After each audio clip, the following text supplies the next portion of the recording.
잠언서 3장 1절에서 10절입니다. 다 같이 함께 읽겠습니다. 내 아들아, 나의 법을 잊어버리지 말고 내 마음으로 나의 명령을 지키라. 그리하면 그것이 내가 장수하여 많은 해를 누리게 하며 평강을 더하게 하리라. 인자와 진리가 내게서 떠나지 말게 하고 그것을 내 목에 매며 내 마음판에 새기라. 그리하면 네가 하나님과 사람 앞에서 은총과 귀중히 여김을 받으리라. 너는 마음을 다하여 여호와를 신뢰하고 내 명철을 의지하지 말라. 너는 범사의 그를 인정하라. 그리하면 내 길을 지도하시리라. 스스로 지혜롭게 여기지 말지어다. 여호와를 경외하며 악을 떠날지어다. 이것이 내 몸에 양약이 되어 내 골수를 윤택하게 하리라. 내 재물과 내 소산물의 처음 익은 열매로 여호와를 공경하라.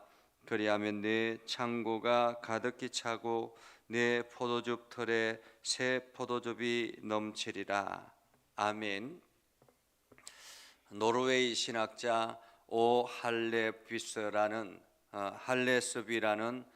신학자가 있습니다. 그 신학자의 고향에 아주 신앙이 좋은 할머니 한 분이 계셨다고 합니다. 그런데 이 할머니가 어느 날 먼 친척을 찾아가서 자기의 노후를 부탁했다고 합니다. 내가 너에게 아무런 부담을 주지 않고 내가 살 테니까 제발 나를 좀 맡아달라, 이렇게 요청했다라는 거죠. 왜냐하면 내가 하나님 앞에 늘 기도하기를 나는 아름다운 죽음을 맞이하게 해달라고 늘 기도했고, 그리고 하나님께서 그 기도를 들으실 것이다 라는 그러한 응답을 주셨다라고 이야기를 했습니다. 그러나 그 친척은 이 할머니를 맡기를 거부했죠. 그래서 하는 수 없이 교회에 찾아와서 교인들에게 부탁을 했다고 합니다.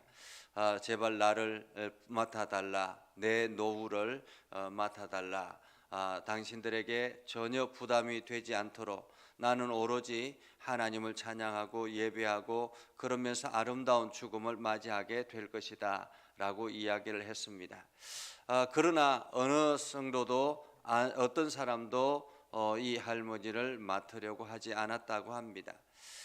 그런데 한 젊은 신혼부부가 그 할머니의 이야기를 듣고 마음에 감동이 되어서 할머니를 맡기로 했습니다. 그래서 집에 모셔서 정성스럽게 함께 생활을 하고 마치 할머니를 모시듯이, 친할머니를 모시듯이 그렇게 정성스럽게 모셨다고 합니다. 이 할머니는 그 집에 들어가서 이게 재정적인 부담을 전혀 되지 않도록 늘상 생활비를 제공하고 그리고는 찬양하고 틈만 나면 찬양하고 말씀을 읽고 그러면서 노후의 인생을 보냈다고 합니다. 그러던 어느 날 이 할머니가 아주 조용하게 하나님 앞에 부름을 받았다라는 것이죠. 나중에 이 할머니의 장례를 이렇게 치르는 그러한 가운데서 할머니의 그 누웠던 그 침대 밑에 편지 하나가 쓰여 있었는데, 나의 노후를 이렇게 잘 맡아서 수고해 주셔서 너무 감사하다. 그리고 내가 당신과 함께 지내면서 너무너무 행복했다라는 이야기들과 함께 그 편지 아래에 이 할머니가 그에게 재산을 두었다고 합니다. 그러면서 이 재산, 내 재산을 가장 아름답게 잘 관리할 수 있을 것 같아서 당신들에게 남깁니다 하고 그에게 재산을 맡겼다라는 것입니다. 우리가 신앙생활 한다라는 것, 우리가 하나님을 믿는다라는 것은 그리스도 안에서 서로 신뢰하고 서로 존중하고 서로 함께 더불어서 나아가는 것을 말하죠. 미국의 설문조사 기관에 그 설문조사를 한 것이 있었는데 성도들이 왜 성경을 읽지 않는가라는 설문조사였습니다. 35%가 1위를 차지했는데 그냥 읽지 않는다라는 것이었습니다. 그리고 27%가 삶의 우선순위가 아니기 때문에 성경을 읽지 않는다라는 것이었습니다. 그리고 15%가 시간이 없어서 읽지 못한다라는 것입니다.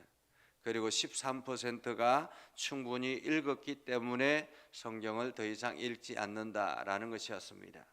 그런데 코로나 기간 동안에 얼마나 많은 시간들이 있었습니까? 그런데 이 코로나 기간 동안에 그 많은 시간들 속에서 성경을 읽는 시간은 오히려 더 줄어들었다라는 것입니다. 우리가 하나님의 말씀을 받는다라는 것, 하나님의 말씀과 함께 간다라는 것, 그것은 말씀을 통해서 누리는 은혜가 크다라는 것입니다. 우리가 결혼을 하면 결혼을 통해서 얻어지는 많은 부산물들이 있죠. 가장 먼저는 부부가 하나가 되어서 서로가 안정감을 누리고 사랑하는 관계를 가진다라는 것이 가장 큰 부산물이라 이렇게 말할 수 있겠습니다. 그리고 그것을 통해서 자녀를 낳고 자녀를 통해서 얻어지는 기쁨과 그리고 서로가 수고하고 애쓰며 늘려나가는 재산의 여러 가지 것들과 이러한 결혼 이후에 얻어지는 부산물들이 굉장히 많지 않습니까? 그것처럼 우리가 하나님과 하나 되어서 그리스도와 하나 되어서 얻어지는 부산물들도 있다라는 것입니다. 우리의 영적인 부산물들이 무엇인가? 내가 하나님과 하나 되어서 얻어지는 부산물들이 무엇인가? 오늘 성경은 그것에 대해서 이야기를 합니다. 1절에 보면 이렇게 말하죠. 내 아들아 나의 법을 잊어버리지 말고 내 마음으로 나의 명령을 지키라. 여기서 나의 법과 나의 명령이라고 이야기합니다. 나의 법과 나의 명령은 무엇입니까? 그것은 바로 하나님을 경외하고 하나님과 함께 나아가는 것. 그래서 어떻게 우리가 신앙생활 잘할 것인가라는 것을 기록해 놓은 것, 그것이 바로 성경의 말씀이죠. 하나님의 법을 잊어버리지 말고 하나님의 명령을 지키면 어떤 부산물이 주어질까? 2절에 보면 내가 장수하여 많은 해를 누리게 하며 평강을 더하게 하리라 라고 말합니다. 장수하여 많은 해를 누리게 하며, 하나님을 경외함으로 인해서 우리가 누리는 것은 장수하며 많은 해를 누리게 되는 것이다. 그리고 평강을 더하게 될 것이다 라는 것입니다. 이것을 조금 더 쉬운 번역에 보면 오래 살고 잘 살게 될 것이다 라는 의미입니다. 오래 살고 잘 살게 될 것이다. 우리가 오래 살고 잘 살게 되는 것, 그것은 바로 하나님의 법을 잊어버리지 말고 마음으로 하나님의 명령을 지키는 것입니다. 마음으로 하나님의 명령을 지킨다라는 것, 우리가 마음이 갈 때 행동이 옮겨지는 것입니다. 내 마음 중심에 하나님의 명령을 지킨다라는 그런 마음이 있다면 우리의 행동도 자연스럽게 따라가게 되는 것이죠. 이것이 바로 장수의 비결이요 노후가 평안한 것의 비결이라는 것입니다. 두 번째 이렇게 말합니다. 인자와 진리가 내게서 떠나지 말게 하고 그것을 내 목에 매며 내 마음판에 새기라. 다시 말하면 하나님의 은혜와 하나님의 진리가 내게서 떠나지 말게 하고 그것을 내 목에 메고 마음판에 새기고, 마치 이스라엘 백성들이 이 율법의 말씀을 가지고 이렇게 머리에 이마에다가 새기고 이렇게 문설주에 새기고 들어가며 나가며 그 말씀을 기억하는 것처럼 하나님의 은혜가 내 안에서, 성령님이 내 안에서 떠나지 말게 하도록 오늘도 내 마음판에 성령의 말씀들을 새기며 나아가면, 그러면 어떤 부산물이 따르느냐? 4절에 보면 내 하나님과 사람 앞에서 은총과 귀중히 여김을 받게 될 것이다. 가장 먼저는 사람들 앞에서라는 것입니다. 하나님과 사람들 앞에서 은총과 귀중함을 여김을 받을 것이다. 내가 사람들에게 존귀함을 받게 되는 비결은 무엇인가? 그것은 바로 성령님이 내 안에서 늘 함께하고 성령의 말씀을 내 마음판에 새기며 그 하나님의 말씀대로 살아갈 때 사람들이 나를 존중하고 하나님이 나를 귀하게 여길 것이다 라는 것입니다. 그리고 5절에 보면 너는 마음을 다하여 여호와를 신뢰하고 내 명철을 의지하지 말라. 우리가 인생을 살아갈 때에 나의 생각과 나의 계획과 나의 어떤 지식이 우선인 경우들이 많이 있습니다. 그래서 그것을 가지고 어떤 일들을 판단하고 결정하기도 합니다. 그러나 오늘 믿음의 사람들, 성도들에게 있어서 중요한 것은 하나님을 신뢰하는 것이다 라는 것입니다. 눈앞에 보여질 때에는 전혀 불가능한 게 같이 보여지지만 하나님께서 명령하시면 그것을 그대로 가는 것입니다. 눈앞에 보기에는 전혀 안 될 것 같은데 하나님께서 명령하셨기에 내가 순종합니다라고 걸어가면, 그래서 하나님을 신뢰하는 것을 우선으로 생각하면 나의 명철, 나의 생각, 나의 지식 이것을 의지하지 아니하고 하나님의 말씀을 우선하면, 그러면 너는 범사의 걸을 인정하러 그리하면 내 길을 지도하시리라. 내 길을 지도하시리라. 그 말은 하나님의 말씀이 나를 이끌어 갈 것이다. 하나님이 나를 이끌어 갈 것이다 라는 것입니다. 여러분 그렇지 않습니까? 나를 신뢰하지 않는데, 내가 하나님을 신뢰하지 않는데 하나님이 나를 어떻게 이끌어 가겠습니까?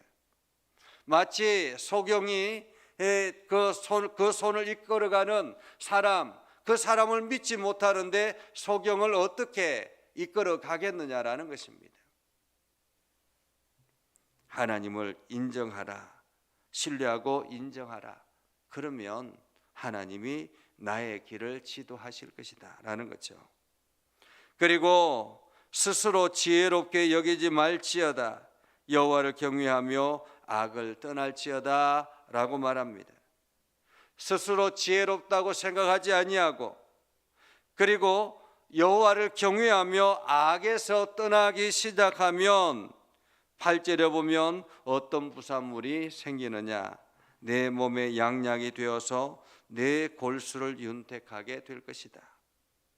다시 말하면 육체의 모든 것들이 회복이 일어난다라는 말입니다. 그리고 9절에 보면 내 재물과 내 소산물의 처음 익은 열매로 여호와를 공경하라. 다시 말하면 첫 소산물을 하나님 앞에 올려드려라라는 것입니다. 첫 재물을. 우리는 그것을 갖다가 첫 소산물을 하나님 앞에 올려드리고 11조를 하나님 앞에 올려드리고 그리하면 내 창고가 가득히 차고 내 포도주 틀에서 새 포도즙이 넘치리라. 첫 소산물을, 첫 열매를 하나님 앞에 올려드린다라는 것은 하나님께서 이 모든 것들을 허락하셨습니다라는 믿음의 고백이요, 하나님의 것입니다라는 믿음의 고백이지 않습니까? 그것을 하나님 앞에 공경하기 시작하면 창고가 가득히 차고 포도주 톱에 새 포도즙이 넘쳐날 것이다 라는 것입니다. 오늘 우리는 신앙생활을 잘하며 하나님을 경외하고 하나님의 은혜 안에서 오늘도 하나님과 동행하면 어떤 것들을 얻을 수 있는가, 따라오는 것이 무엇인가 라는 것입니다.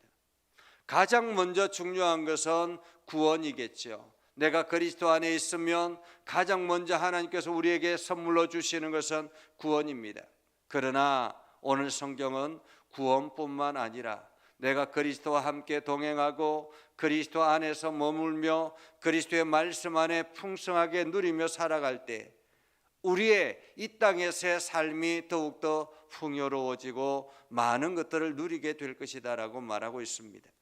오늘 여러분들이 이 모든 것들을 얻어 누리는, 그래서 그리스도와 함께 동행하여 여러분 모두 다가 행복한 인생을 살아갈 수 있기를 주님의 이름으로 축복합니다. 기도하겠습니다. 거룩하신 아버지 하나님, 오늘도 하나님의 말씀 안에 거하게 하시고 하나님의 뜻 가운데 있게 하여 주셔서 우리가 행하는 모든 일들 가운데서 주님의 능력을 경험하게 하옵소서. 말씀 가운데 새 힘을 얻게 하여 주셔서 오늘도 그 말씀에 순종하게 하시고 말씀 따라 나아갈 때마다 하나님께서 약속하신 은혜와 복을 넘치게 누리게 하여 주시옵소서. 우리 모두가 기도하며 나아갈 때마다 하나님의 영광이 드러나고 우리 모두가 기도하며 나아갈 때마다 하나님의 은혜가 가득하게 하옵소서. 예수님 이름으로 기도드립니다. 아멘. 이제는 우리 구주 예수 그리스도의 은혜와 하나님 아버지 극진하신 사랑과 성령님의 감화 감동 역사 위로 교통하시며 은혜가 주의 말씀 안에 있는 믿음의 백성들 위해 하는 모든 일들 위해 영원토록 함께 하옵시기를 간절히 축원하옵나이다. 아멘.